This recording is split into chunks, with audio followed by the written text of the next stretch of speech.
Wahai istriku, pagi ini aku pergi meninggalkan kamu, meninggalkan anak-anak kita, meninggalkan rumah yang penuh kenangan, pergi untuk kembali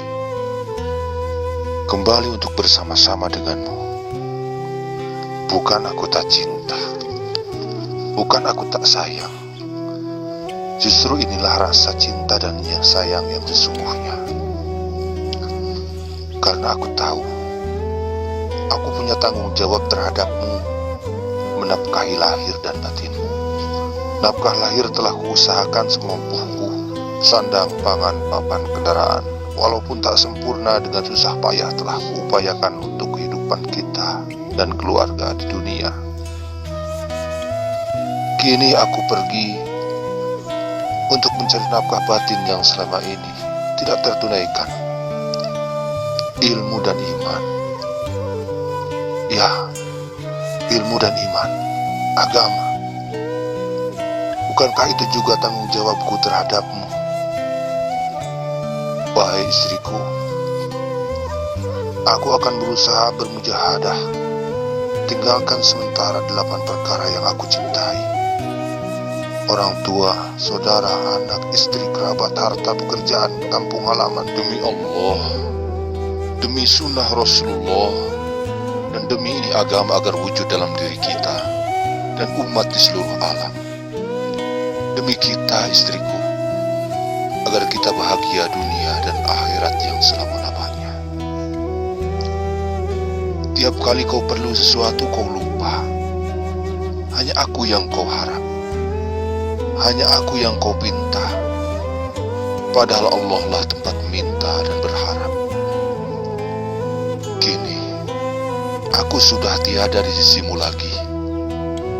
Bertawakallah. Ketika kau butuh sesuatu, berharaplah kepada Allah, memintalah hanya kepada Allah.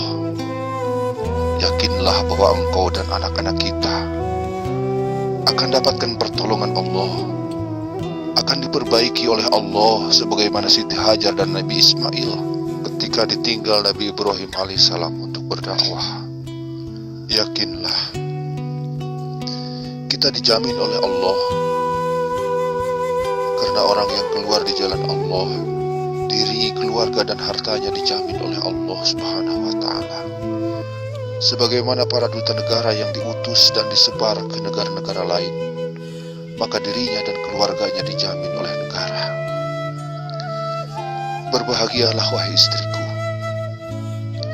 Bukankah Ummul Mukminin Aisyah radhiyallahu anha ketika merasa senang karena hidup bersama kekasih Allah Muhammad sallallahu alaihi wasallam, maka Rasulullah sabdakan bahwa orang yang paling bahagia adalah orang yang suaminya keluar di jalan Allah, karena dia bukan hidup dengan kekasih Allah, tetapi hidup bersama Allah. Berbahagialah wahai istriku, karena istri yang mendukung suaminya untuk kerja agama, maka ia akan menjadi ratu bidadari di surga nanti.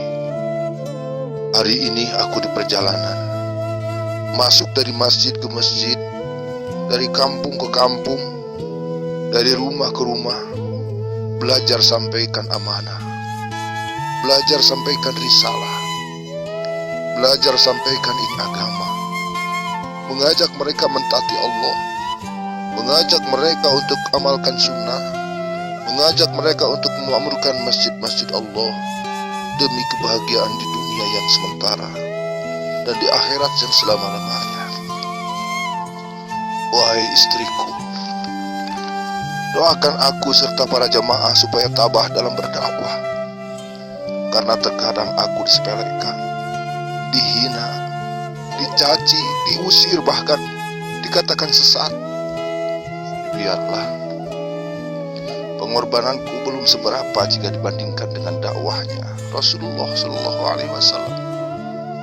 Beliau diusir, dilempari batu, dilempar tai onta, bahkan diboikot. Doakan aku supaya aku istiqomah dalam dakwah, mengikuti yang dicontohkan Rasulullah dan para sahabatnya, berdakwah dengan berjamaah, mendatangi umat serta tidak mendapatkan upah atau imbalan. Doakan aku juga supaya tawajuh dalam buat amal, tawajuh ketika berkeliling mengajak umat, tawajuh ketika menggali ilmu, tawajuh ketika berzikir dan beribadah, tawajuh ketika melayani mereka, baik melayani jemaah atau masyarakat yang dikunjungi. Doakan aku, karena seorang istri yang ikhlas dan ridho ditinggal suaminya keluar di jalan Allah, mendoakannya serta menjaga diri dan harta suaminya, maka kelak ia akan masuk surga 500 tahun lebih awal dibandingkan suaminya. Wahai istriku, jaga amalan di rumah, jaga sholat di awal waktu agar terbina kekuatan iman sehingga fahsya dan mungkar mampu kau tinggalkan. Jaga taklim agar timbul gairah dan semangat dalam mengamalkan agama, agar rumah kita dipenuhi nur kalamullah dan nur sabda Rasulullah SAW. Didik anak kita secara sunnah agar Islam secara sempurna dapat hidup dari generasi ke generasi. Jaga hidup sederhana agar kau terhindar dari kesibukan dunia dan menggunakan diri dan waktu sepenuhnya untuk agama. Dorong laki-laki muhrimmu untuk keluar di jalan Allah agar terwujud kerjasama agama dan tercurahnya hidayah kepada umat manusia. Tutup auratmu dengan sempurna agar kau terhindar dari fitnah serta kejahatan. Jangan takuti celaan para pencela. Jangan kendor kita ya. Kita jangan kendor. Kita dimudahkan ya Allah. Kita dimudahkan. Pokoknya kita